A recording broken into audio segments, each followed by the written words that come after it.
Assalamualaikum warahmatullahi wabarakatuh. Sahabat-sahabat muslim yang dirahmati Allah subhanahu wa ta'ala. Pulau Socotra adalah sebuah pulau yang terletak di Samudra Hindia dan merupakan bagian dari negara Yaman. Sejumlah teori dan kabar angin mengatakan pulau ini diduga sebagai tempat di mana Dajjal pernah dipenjara pada masa lampau sebelum akhirnya bebas dan mengarungi samudra menuju segitiga Bermuda. Pulau Socotra adalah kepulauan kecil yang terletak di Lautan Hindi sekitar 80 km sebelum timur tanduk Afrika dan 380 km selatan benua Arab. Kawasannya masuk dalam wilayah Republik Yaman. Pulau Socotra ada yang berpendapat bahwa pulau tersebut tempat pertemunya Tamim Ad-Dari dengan Al-Jassasa di dalam hadis tentang Dajjal. Namun perlu banyak penggalian lagi mengenai Pulau Socotra yang dianggap sebagai Pulau Dajjal karena banyak pendapat-pendapat lain bahwa pertemuan Tamim Ad-Dari dengan Al-Jassasa tidak di tempat tersebut. Namun terlepas dari perbedaan tersebut, pada video kali ini kita akan fokus tentang kisah Tamim Ad-Dari bertemu Dajjal dan kaitannya dengan Pulau Socotra. Maka dari itu, mari kita mulai dengan membaca Bismillahirrahmanirrahim. Pada hadis Muslim nomor 2942, dijelaskan bahwa ketika Rasulullah Shallallahu Alaihi Wasallam sudah selesai salat, beliau duduk di atas mimbar sambil tersenyum. Beliau bersabda agar supaya setiap orang menetapi tempat salatnya. Kemudian beliau bersabda, "Apakah kalian mengerti kenapa aku mengumpulkan kalian?" Para sahabat menjawab, "Allah dan Rasul-Nya lebih mengetahui." Rasulullah bersabda, "Demi Allah, sesungguhnya aku mengumpulkan kalian bukanlah untuk suatu kabar gembira atau kabar buruk. Akan tetapi aku mengumpulkan kalian karena Tamim Ad-Dari yang dahulunya seorang laki-laki pemeluk agama Nasrani datang padaku, kemudian berbaiat dan memeluk agama Islam. Ia telah berkata kepada aku dengan suatu perkataan yang pernah aku katakan kepada kalian tentang Al-Masih Ad-Dajjal. Ia mengisahkan perjalanannya kepadaku bahwa ia berlayar dengan sebuah kapal laut bersama 30 orang laki-laki dari kabilah Laham dan Juzan. Kemudian mereka terombang-ambing oleh ombak selama 1 bulan, hingga mereka terdampar di sebuah pulau di tengah laut di daerah tempat terbenamnya matahari. Lalu mereka duduk istirahat di tempat yang lebih dekat dengan kapal. Setelah itu mereka masuk ke dalam pulau tersebut. Lalu mereka bertemu dengan seekor binatang yang berbulu lebat, sehingga mereka tidak dapat memperkirakan mana bagian belakang dan mana bagian depannya, karena bulunya yang terlalu lebat. Mereka berkata, "Celaka kamu, hewan jenis apakah kamu ini?" Ia menjawab, "Saya adalah Al-Jassasa." Mereka bertanya, "Apa Al-Jassasa itu?" Tanpa menjawab, ia berkata, "Wahai kaum, pergilah kalian kepada seorang laki-laki yang berada di biara itu. Sesungguhnya ia sangat ingin mendengarkan berita-berita dari kalian." Tamim Ad-Dari berkata, "Ketika hewan itu telah menjelaskan kepada kami tentang laki-laki itu, kami pun ketakutan bahwa ia adalah setan." Tamim berkata, "Lalu kami segera berangkat sehingga kami memasuki biara tersebut. Di sana terdapat seorang manusia yang paling besar yang pernah kami lihat, dalam keadaan terikat belenggu yang sangat kuat. Kedua tangannya terikat ke lehernya di antara 2 lutut, dan kedua mata kakinya terbelenggu dengan besi. Kami berkata, 'Celaka, siapakah kamu ini?' Dia menjawab, 'Takdir telah menentukan bahwa kalian akan menyampaikan kabar-kabar kepadaku. Maka kabarkanlah kepadaku siapakah kalian ini.' Mereka menjawab, 'Kami adalah orang-orang Arab yang berlayar dengan sebuah kapal.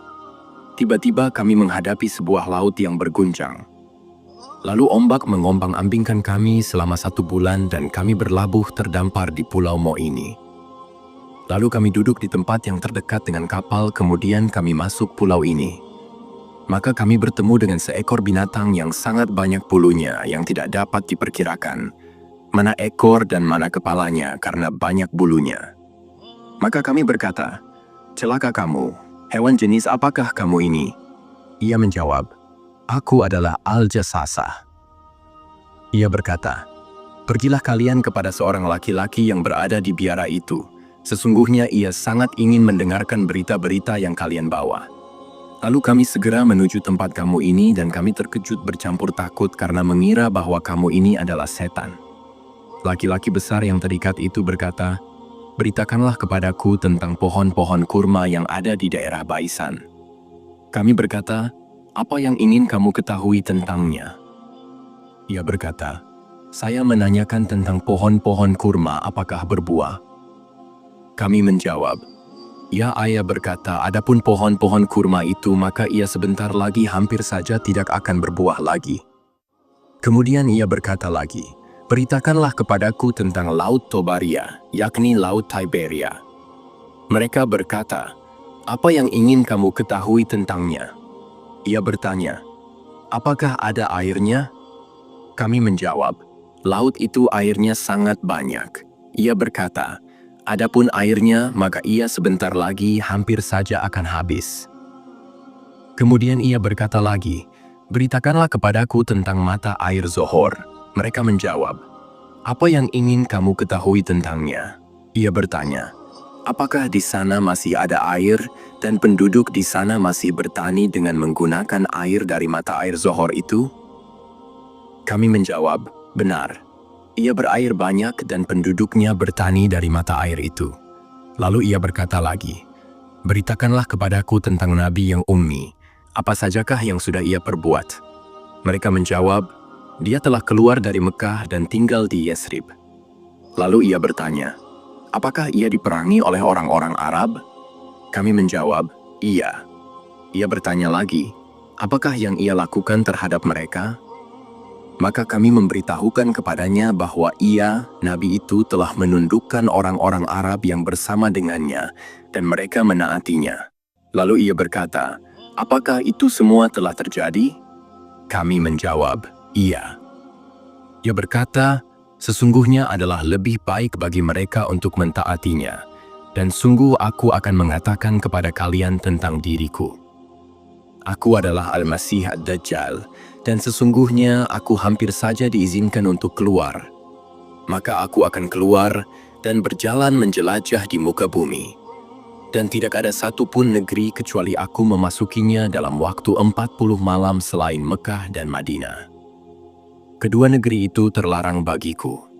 Setiap kali aku ingin memasuki salah satu dari negeri itu, maka aku dihadang oleh malaikat yang di tangannya ada pedang berkilau dan sangat tajam untuk menghambatku dari kedua negeri tersebut, dan di setiap celahnya terdapat malaikat yang menjaganya."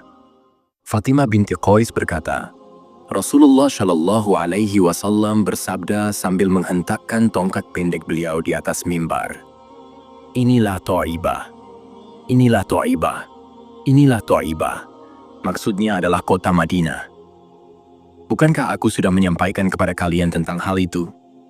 Para sahabat menjawab, "Benar beliau SHI."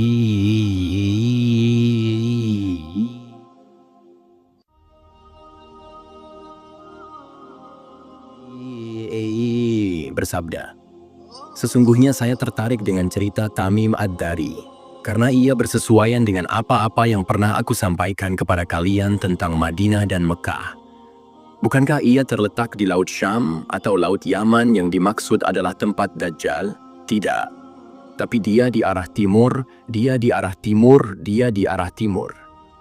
Fatimah binti Qais berkata, "Hal inilah yang saya hafalkan dari Rasulullah Shallallahu Alaihi Wasallam." Sahabat-sahabat Muslim yang dirahmati Allah Subhanahu wa Ta'ala.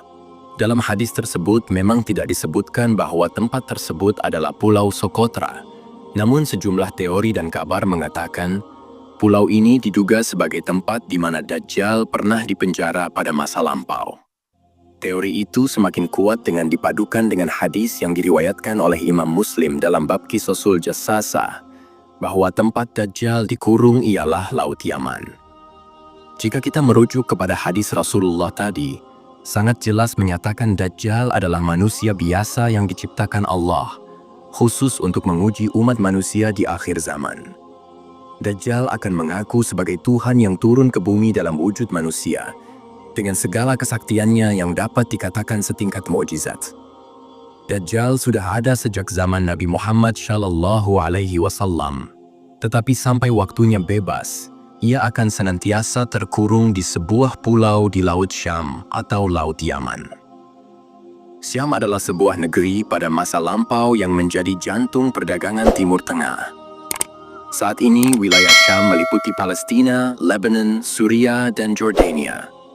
Sehingga jika kita melihat peta, Laut Syam mungkin maksudnya Laut Tengah yang berbatasan langsung dengan Palestina dan Lebanon, memanjang sampai ke Samudra Atlantik, yang ada di antara benua Eropa, Afrika, dan Amerika. Sedangkan Laut Yaman mungkin maksudnya adalah Samudra Hindia yang ada di selatan benua Asia. Dengan wilayah seluas 3,796 km persegi, Socotra terbagi menjadi 3 zona utama, yaitu dataran pantai, dataran tinggi kapur, dan pegunungan Hakier. Pulau Socotra penuh dengan flora dan fauna yang tidak ada di tempat lain di dunia.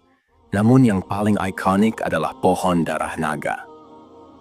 Sebagian besar pohon darah naga di seluruh pulau itu telah ada selama ratusan bahkan ribuan tahun. Pohon ini berbentuk seperti jamur raksasa dan membuat pemandangan Socotra seperti di film-film fiksi ilmiah. Dijuluki darah naga karena pohon ini memiliki getah berwarna merah yang pada zaman dahulu dianggap sebagai darah naga dan sangat berharga. Pada saat itu, getah pohon darah naga berfungsi sebagai bahan utama untuk pewarna dan pengobatan. Pulau Socotra dikenal dengan flora eksotisnya yang berjumlah lebih dari 800 spesies. Bahkan sepertiga spesies endemik berada di pulau tersebut. Selain itu, di pulau ini juga terdapat beragam fauna dengan setidaknya 34 spesies reptil dan 96 siput darat. Hampir semuanya fauna di sini bersifat endemik. Kurang lebih terdapat 730 ikan, 300 krustasea, 4 kelelawar, dan 192 spesies burung. Jadi tidak heran jika tempat ini patut dilindungi. Meskipun selalu ada spesies baru yang diperkenalkan para peneliti dan ilmuwan selama bertahun-tahun, pulau yang menjadi situs warisan dari UNESCO ini nyatanya penuh dengan makhluk aneh yang tidak ada di wilayah lain di bumi. Socotra memiliki keragaman biografis. Meskipun curah hujan biasanya ringan, pulau ini mendapat lebih banyak curah hujan selama musim hujan dan di sekitar pegunungan pesisir yang menyebabkan kemunculan kabut tebal di pesisir. Suhu di Socotra tetap stabil sepanjang tahun, mulai dari yang cukup sejuk hingga panas. Tak peduli kapanpun kita berada di pulau itu, kemungkinan besar orang akan bisa melihat kabut misterius ini di lepas pantai. Sejak zaman dahulu, Socotra telah dikenal dunia sebagai pemasok kemenyan, mur, lidah, buaya, dan getah darah naga yang dipercaya ampuh menyembuhkan luka dengan cepat.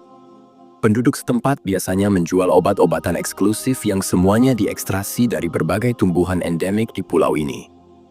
Banyak yang percaya Pulau Socotra adalah tempat persembunyian Dajjal. Pulau yang terletak di tenggara Yaman dan ujung timur Somalia ini katanya selalu terlewat oleh mata. Tak hanya dikenal dengan hal-hal aneh, Socotra juga masyhur gara-gara disebut sebagai Pulau Dajjal. Dalam Islam memang dikabarkan kalau si Mesias palsu ini sekarang tengah berdiam di sebuah tempat di bumi dan akan muncul ketika waktunya tiba. Dan ketika hal ini dikorelasikan dengan sebuah hadis, banyak yang kemudian yakin jika Socotra inilah tempat Dajjal yang dimaksud dalam hadis. Pulau ini menjadi habitat bagi hewan-hewan eksotis dan tumbuhan yang tak lazim ditemui di tempat lain. Maka tidak heran jika Al-Jassasah yang disebutkan dalam hadis dikaitkan dengan hewan yang berada di Pulau Socotra karena memiliki fisik yang aneh. Pulau yang satu ini sangat jarang disinggahi pelancong. Apa yang ada di dalamnya seolah tak pernah terusik.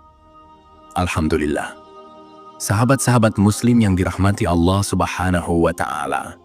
Demikianlah pembahasan kali ini tentang pertemuan Tamim Ad-Dari dan kaitannya dengan Pulau Socotra yang memiliki banyak keanehan. Semoga bisa menambah sedikit wawasan tentang khajanah Islam. Demikian dari kami, apabila banyak kesalahan mohon maaf yang sebesar-besarnya. Wassalamualaikum warahmatullahi wabarakatuh.